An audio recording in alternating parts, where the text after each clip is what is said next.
Time also put together a piece only 3 years ago, and it's quite an extensive video that gives full information about the Nazis in Ukraine and their recruitment efforts that go all around the world. It's amazing to me that just in a few years' time, it's now considered misinformation to talk about the Nazis in Ukraine. On the question of Nazis, I've written 2 books as a historian about Nazis and the Holocaust.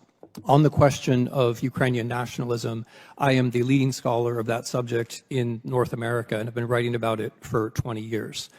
If the Chamber is interested in the degree of far-right participation in Ukrainian politics, you can be assured that no far-right party has ever crossed 3% in Ukrainian election. So of course there are bad people in every country, but by any comparative standard is a very small phenomenon.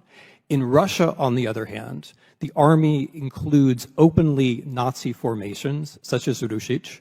The government itself is fascist in character, and it is carrying out a war which includes deportation of children by the tens of thousands, the open intention of destroying a state, as well as mass torture. So if we're looking for fascism, and if there is anyone who is sincerely concerned about halting fascism or racism, you would wish to halt Russia.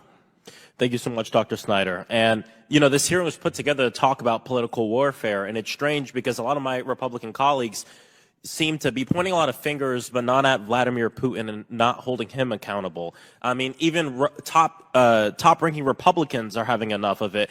Michael McCall said, quote, "I think Russian propaganda has made its way into the United States. Unfortunately, it's infected a good chunk of my party's base," unquote. We just heard some of that right now. Republican Michael Turner, chairman of the House Intelligence Committee, quote, "We see directly coming from Russia attempts to mass communications that there are anti-Ukraine and pro-Russia messages, some of which we even hear being uttered on the House floor."